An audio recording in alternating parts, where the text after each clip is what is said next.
Welcome to the video demo series for Configure.IT. Unleash the hassle-free way to build bug-free mobile apps in the quickest possible. Okay, so in this video we're going to discuss how to import a PSD file or a Photoshop file into the Configure.IT platform so that it automatically builds your screens. So to do this, you're going to come to this website, the Configure.IT/help, and you're going to click on Reference Manuals. And then you'll scroll down to the bottom where you get importing PSDs to create screens. Click there, and then what it'll do is it'll download this file right here. So once that file is downloaded, go ahead and open it up, and we have it right here. Now in this folder, you'll notice there's a couple of things. There's a splash PSD, a trailers PSD, and a detail screen PSD. There's also this PDF, which we're going to come back to in just a minute. But the two most important things in this file are these two files right here: Import PSD to configure it, and this JSON2 script file. And you want to take both of these files and you're going to actually put those into your script folder of Photoshop. Now for a Mac, it's actually going to be under your Photoshop presets and then your script files, and you just want to drop them into this folder right here. Now as you can see, I already have mine two already loaded. So now that you have those scripts loaded into Photoshop, come back over into the to this folder, and we want to open up this Import PSD to Screen PDF. And I encourage you to read through this. We're going to walk through a lot of this PDF. This has very important information to which you'll need to reference as you build your PSD file. So we'll go ahead and take a look at the PSD file, and we'll open that up. And what I've done is I've just opened up the two trailers PSD, and we're going to walk through the structure and how you need to build your PSD file so that you can import it correctly into Configure.IT. So the first thing you notice is we have the top folder right here, and this top folder is going to be your page name. Now this is important to remember that you can only have one page per PSD file. So in this case, we're going to be creating the page trailers, and we want to go ahead and name it the page name, because when we import it, it's going to name it, it's going to take whatever this name is, and that's going to be your page name.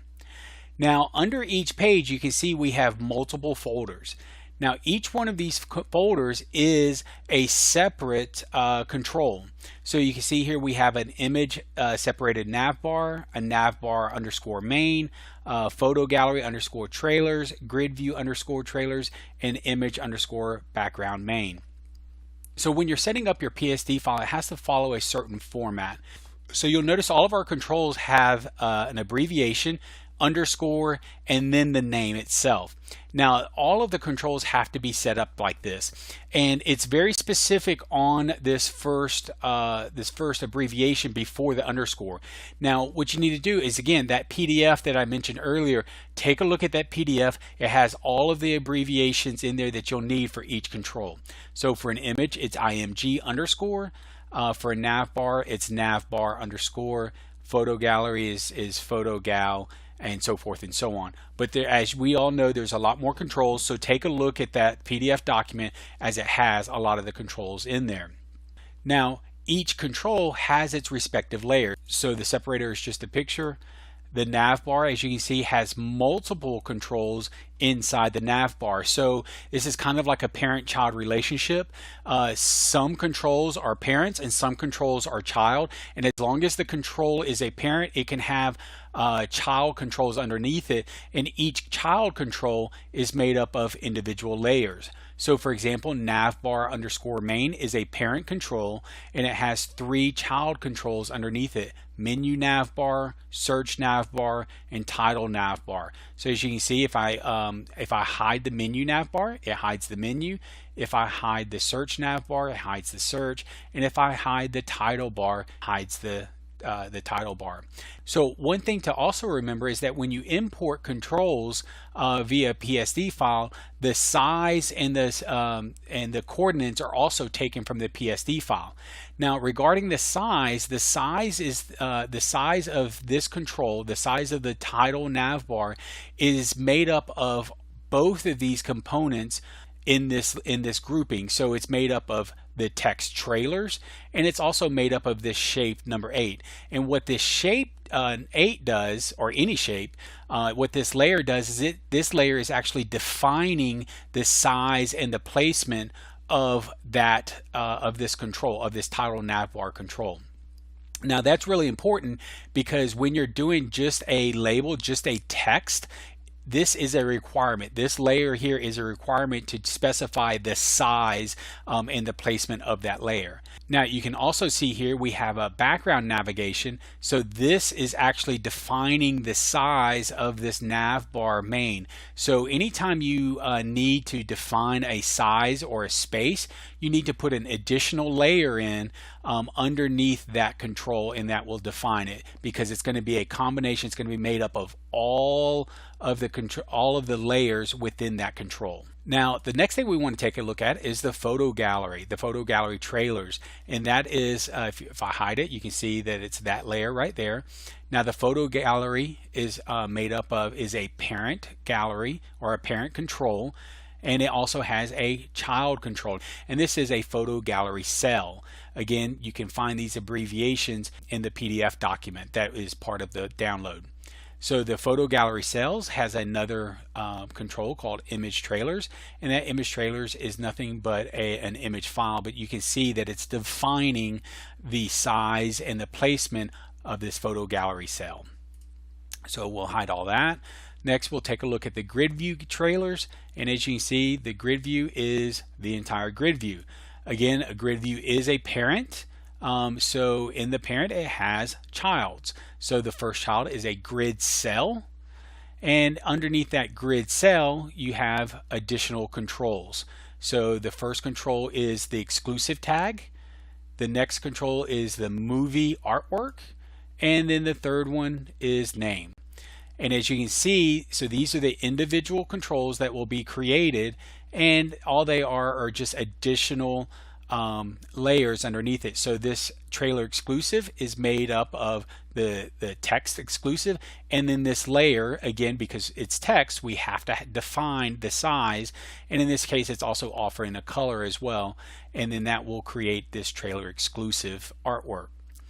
The next one is the movie, the trailer movie, and basically all this is just the picture, again defining what size and placement that is.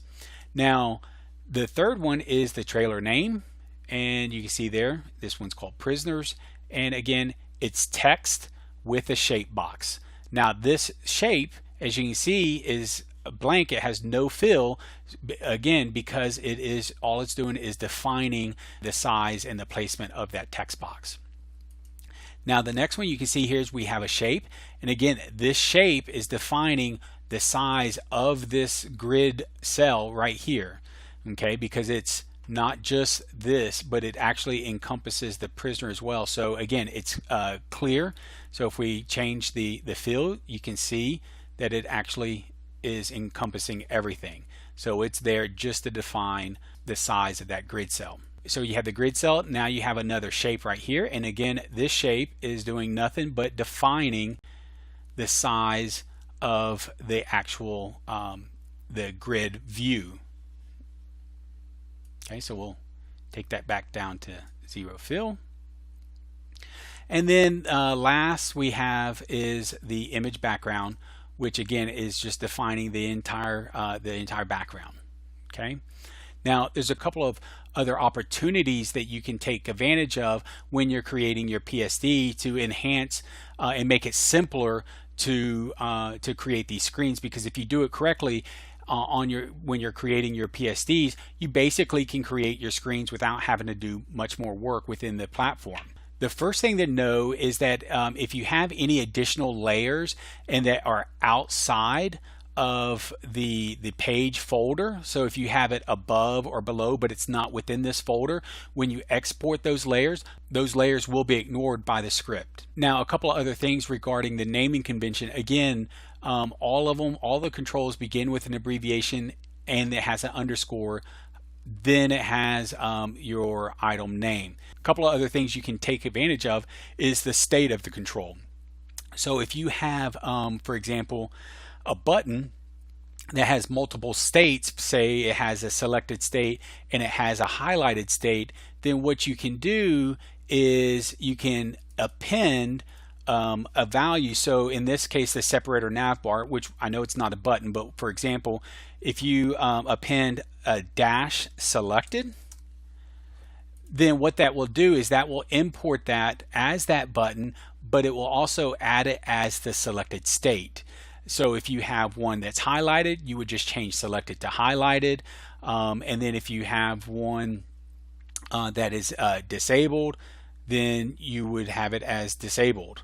And so by default, for example, on a button, the default is enabled. So if you don't have anything appended, then it will default to enabled. So we'll delete that so we don't mess it up. The next thing that you can do is for different controls is when a control might have multiple image layers. For example, a search bar. A search bar has a background image, it has a clear image, and it has a search image. So if you had a search bar, which would be SRCHBAR underscore search, then within this folder, you would have multiple layers, say 3 layers. So one for a background image, one for a clear, and one for a search. The first layer for background would be background underscore, then your layer name. Then for clear, it would be clear underscore your layer name. And then for a search, it would be search underscore, then your layer name. And what that'll do is that will automatically bring those images into your search bar control. Again, all of this information is in the PDF document, so I highly recommend you take a look at that and review that. So the last thing to talk about is maybe you have some extra images. Maybe you have some splash screens in various dimensions, or some icons or pin images that you might want to use in map views, which you'll need them, but they're not necessary to be processed with any screen, but you'll want them in the future. You can create an additional folder at the bottom, or really anywhere. And basically what you're going to do is you're going to name this images dash extra. And what that'll do is that will process these images as separate from the individual controls. Once you have this folder created, then you'll create additional folders inside this folder. So each subfolder inside the images dash extra folder will be processed as its own individual image. We'll go ahead and delete that because we don't need it for this. So we'll group in contents. So now that we have it all created and we have the scripts put into the script folder, we can go ahead and export this PSD file so that we can import it into Configure.IT. And the way we do that is we come up here to go to File, and we come down here to Scripts, and you can see our Import PSD to Configure.IT right there. So we'll click on that. And now we need to select, are we doing for phone or are we doing for tab? And in this case, we're doing a phone. And what dimensions are we using? So in this case, we did 320 by 480. You can also do 640 by 960, but we're going to choose 340 by 480, and it's in portrait mode. Hit continue, click yes. So now it's going through and exporting all of those files. So now we have PSD successfully imported to the folder. Now the folder that this actually exports it all to is the folder in which your original PSD file was located. So here are the exported files that we have. Now one thing to note, if you have this this 2 trailers, which is the original PSD, if that's in there, go ahead and move that to the trash because we don't need it. What we're actually looking for is this 640 by 960 and this 960 by 1440 and this JSON file, which basically houses all of the information regarding the placement and size of each control. Now we want to click on the folder, click on this folder over here, right click and click on compress so we can zip it up. So we have 2trailers.zip. And the next thing we want to do is come over here, we're going to click on to new screen. And we're going to upload a PSD, and we want to upload that zip file. We're going to click on open, save PSD, And now it's going to upload all the assets and all of the screens. So this is going to take a while, and so what we'll do is we'll come back as soon as it's finished. Okay, so it's finally finished, and you can see that our screen is added successfully. And there it is. There's our screen. So as you can see, it has all of our names as we titled them. And you can also, we'll take a look at the assets. And so you can see that it's uploaded all of our assets that we needed. And what's great about it is that it's actually uploaded them in every resolution that we need. So the 1x, the 2x, and the 3x for iOS, and the MDPI, the HDPI, the XHDPI, and the XXHDPI for Android. So it actually saves us a lot of time from uploading assets, and we get a pixel perfect representation of what we did in Photoshop. Font sizes, the font colors, all of that has been brought over from Photoshop, so there's nothing else to configure on that. And that's how you do it. That's how you can save a ton of time by designing in Photoshop and just importing everything straight into Configure.IT. Want to learn more? Visit our Help Center for additional tutorials, our Support Center, and our online community, where our support team will assist you. Keep configuring.